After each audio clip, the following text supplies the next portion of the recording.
এটি হলো মাইক্রোসফটের একটি ডাটা সেন্টার, যেটি 2018 সালে প্রজেক্ট নাটিকের অংশ হিসাবে স্কটল্যান্ডের অর্কনি দ্বীপপুঞ্জের সমুদ্রতলের 177 ফুট গভীরে স্থাপন করা হয়েছিল, এটা দেখার জন্য যে স্থলভাগের তুলনায় সমুদ্রতলে ডাটা সেন্টারটি কতটা ভালোভাবে কাজ করতে পারে।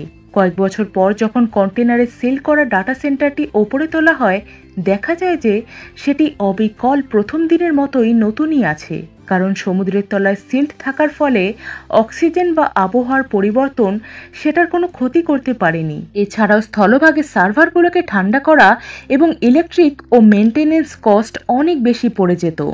সেখানে সমুদ্রতলে নাইট্রোজেন দিয়ে সার্ভার ঠান্ডা করা হতো এবং ওয়াইন্ড ও সোলার টেকনোলজি থেকে উৎপন্ন বিদ্যুৎ ব্যবহার করা হতো, যাতে মেনটেনেন্স খরচা অনেক কমে গেছিল। জর্ডান রোমারো হলো পৃথিবীর সর্বকনিষ্ঠ পর্বতারোহী, যে মাত্র 13 বছর বয়সে এভারেস্ট জয় করেছিল। রোমারো 1996 সালের 12 জুলাইয়ে ক্যালিফোর্নিয়ার রেডল্যান্ডসের লেন আইড্রেকে জন্মেছিল এবং বেড়ে উঠেছিল বিগ বিয়ার লেকে। জর্ডান 2006 সালে বাবা পল রোমারো এবং সৎমা ক্যারেন লুন্ডগ্রেন ও আং পাসাং, লামা দাওয়া ও লামা কার্মা নামে 3 শেরপার সাথে এভারেস্ট যাত্রা শুরু করে। নেপাল সরকার 15 বছরের নিচে কাউকে এভারেস্ট সামিট করার পারমিট দেয় না বলে তারা জিপিএস ট্র্যাকিং ডিভাইস এবং স্যাটেলাইট ফোন নিয়ে তিব্বতের উত্তরের পথ দিয়ে যাত্রা শুরু করে এবং এভারেস্ট জয় করে। বর্তমানে রোমারো ওরেগনের পোর্টল্যান্ডে থাকেন। ইনি হলেন স্টিফেন উইল্ডশায়ার, যিনি ক্যামেরা মানব নামেও পরিচিত। 1974 সালে 24 এপ্রিলে ইউনাইটেড কিংডমের লন্ডনে তিনি জন্মেছিলেন। তার বাবা মা ছিলেন কলভিন উইল্ডশায়ার এবং জেনেভা উইল্ডশায়ার। ছোটবেলা থেকেই স্টিফেন কথা বলতে পারত না। তার যখন 3 বছর বয়স, তখন তার অটিজম রোগ ধরা পড়ে। 5 বছর বয়সে তাকে লন্ডনের কুইন্স মিল স্কুলে পাঠানো হলে সেখানে প্রথম দিকে প্রাণী ও গাড়ি স্কেচ করতে তার আগ্রহ বৃদ্ধি পায়। 7 বছর বয়সে সে লন্ডনের ল্যান্ডমার্ক ও বিভিন্ন স্থাপত্য স্কেচিংয়ের ওপর আকৃষ্ট হয়ে পড়ে। যে কোনো শহরের ল্যান্ডস্কেপ মাত্র একবার দেখে সে নিখুঁতভাবে এঁকে দিতে পারে। তার এই অসাধারণ প্রতিভার কারণ হিসাবে ডাক্তাররা ব্যাখ্যা দেন যে তার ব্রেনের কিছু সেল বন্ধ থাকার ফলে সে কথা বলতে পারত না ঠিকই, কিন্তু তার মস্তিষ্কের ভেতরে থাকা শৈল্পিক সেলগুলোর ক্ষমতা অত্যাধিক বৃদ্ধি পেয়েছিল। তাই স্টিফেন একবার দেখে নিখুঁতভাবে এঁকে দিতে পারে যে কোনো শহরের মানচিত্র।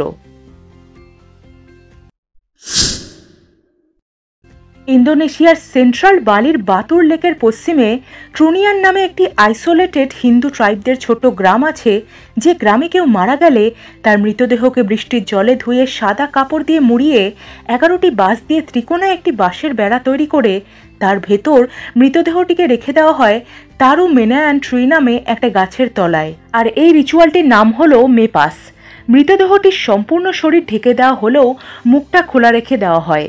আর অবাক করার বিষয় এটা হলো যে তারু মেনায়ান গাছ থেকে নির্গত কেমিক্যালের সুগন্ধির প্রভাবে মৃতদেহগুলো থেকে পচা দুর্গন্ধও বের হয় না। মৃতদেহগুলো যখন সম্পূর্ণ ডিকম্পোস্ট হয়ে শুধুমাত্র কঙ্কাল অবশিষ্ট থেকে যায়, সেগুলোকে বাঁশের বেড়া থেকে বের করে একটা পাথরের ওপর স্তূপ করে রেখে দেওয়া হয়। আর নতুন মৃতদেহকে পুরনোটির বাঁশের বেড়ার ভেতরে রেখে দেওয়া হয়। এই ট্রাইবে শুধুমাত্র কোনো অবিবাহিত ব্যক্তি বা কোনো বাচ্চা মারা গেলে তার মৃতদেহকেই পোড়ানো হয়। ইনি হলেন 39 বছর বয়সী ব্রাজিলিয়ান মহিলা মেরিভন রোচা মোরায়েস, যিনি অনেক খুঁজেও যখন মনের মতো জীবনসঙ্গী না পেয়ে হতাশ হয়ে পড়েছিলেন, তখন তার মা একটা বড় পুতুল বানিয়ে মেরিভনকে দিয়ে বলেন যে সেটার নাম মার্সেলো, আর আজ থেকে এই পুতুলটাই তার হাজব্যান্ড। কি শুনে অবাক হচ্ছেন তো? আরে এটা তো কিছুই না। মেরিভনের আরও কাণ্ড কারখানা শুনলে আপনার চোখ কপালে উঠে যাবে। মেরিভন মার্সোলা নামের পুতুলটাকে ধুমধাম করে বিয়ে করে এবং তাদের 3টে সন্তানও হয়, যার মধ্যে একটি সন্তান নাকি ছেলে, যার নাম মার্সেলিন হো, আর বাকি দুটো নাকি টুইন্স বেবি। কি ভাবছেন তো, মানুষ আর পুতুলের কিভাবে বাচ্চা হলো?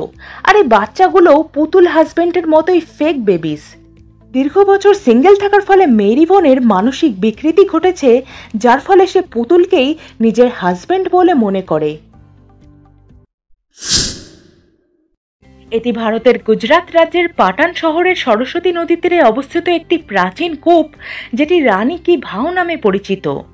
জৈন সন্ন্যাসী মেরুতুঙ্গের 1304 খ্রিস্টাব্দে রচিত চিন্তামণি প্রবন্ধ বইটি অনুসারে সৌরাষ্ট্রের খেঙ্গরের কন্যা রানী উদয়মতী 1063 খ্রিস্টাব্দে 11.6 একর আয়তনে বিস্তৃত এই কূপটি তৈরি করা শুরু করেছিলেন তার স্বামী চালুক্য রাজা প্রথম ভীমের স্মৃতিতে।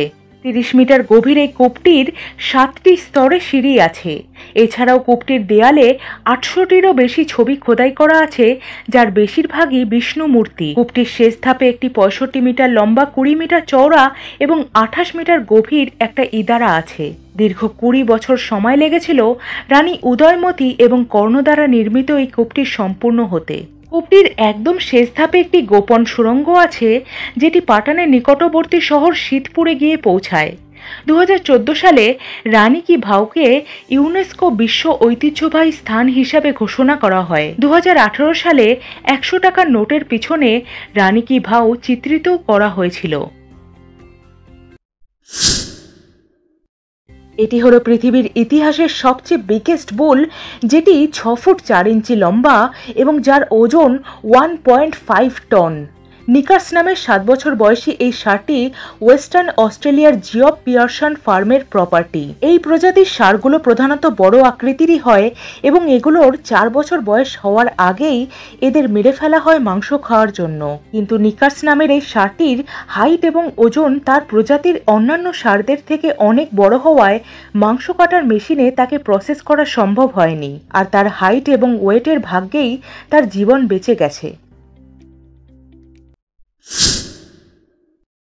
এটি হলো পেস্টালোটিওপসিস মাইক্রোস্পোরা নামের একটি বিরল প্রজাতির প্লাস্টিক খেকো মাশরুম, যেটি 2011 সালে ইয়েল ইউনিভার্সিটি ছাত্ররা এক রিসার্চের সময় অ্যামাজনের ইকুইডরের রেইন ফরেস্টে আবিষ্কার করেছিল। এই ধূসর বাদামি রঙের মাশরুমটি মাইক্রোমেডিয়েশন এনজাইম দ্বারা প্লাস্টিকের মধ্যে থাকা পলিইউরেথেনকে প্রাকৃতিকভাবে ভেঙে জৈবিক পদার্থে পরিণত করে তার থেকে অক্সিজেন নিয়ে দীর্ঘদিন বেঁচে থাকতে পারে।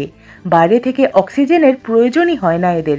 এছাড়াও মাশরুমটি প্রাকৃতিক এবং অপ্রাকৃতিক দূষিত পদার্থকেও শুষে নিয়ে পরিবেশ দূষণ কমাতে সাহায্য করে। প্লাস্টিকের মধ্যে থেকেই মাশরুমটিকে জন্ম হওয়ানো সম্ভব হয়, আর মাত্র 2 সপ্তাহের মধ্যেই এটি সম্পূর্ণ প্লাস্টিককে খেয়ে ফেলতে পারে। এছাড়াও মাশরুমটি খেতেও অনেক বেশি সুস্বাদু। এটি হলো মক্কার কাবা দরজার 11 মিটার পূর্বে অবস্থিত 22 সেন্টিমিটার লম্বা এবং 14 সেন্টিমিটার চওড়া ও 9 সেন্টিমিটার গভীর প্রফেট ইব্রাহিমের পদচিহ্ন। মিথ প্রচলিত আছে যে কাবা মসজিদ যখন প্রফেট ইব্রাহিম এবং তার পুত্র ইসমাইল তৈরি করছিলেন, সেই সময় কাবার উপরিভাগের দেয়াল তৈরি করার জন্য প্রফেট ইব্রাহিম একটি পাথরের ওপর দাঁড়ান এবং হাওয়ায় ভেসে ওপরের দেয়াল গাঁথা সম্পূর্ণ করেন, আর সেই সময়ই তার পদচিহ্নের ছাপ সেই পাথরের ওপর রয়ে যায়। বর্তমানে পবিত্র পদচিহ্ন পাথরটি সোনা এবং রূপো দিয়ে বাঁধানো একটা বাক্সে রাখা আছে দর্শনার্থীদের দর্শনের জন্য।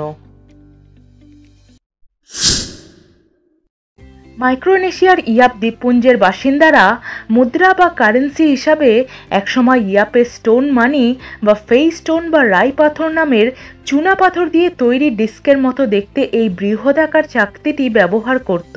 মূলত বিয়ে, উত্তরাধিকার, সামাজিক লেনদেন অথবা বড় কোনো আনুষ্ঠানিক উপহার বা লেনদেনের সময় এই চাকতিটি ব্যবহার করা হতো। সবচেয়ে ছোট পাথরটি 3.5 সেন্টিমিটার এবং সবচেয়ে বড় পাথরটি পাওয়া গেছে রিয়া গ্রামের কাছে রুমুং দ্বীপে, যেটির ব্যাস 3.6 মিটার এবং 50 মিটার পুরু এবং যার ওজন 4000 কেজি। ভারী হওয়ার দরুন একে স্থানান্তর করা অসম্ভব ছিল, তাই মৌখিকভাবেই এর মালিকানা পরিবর্তন হতো শুধুমাত্র।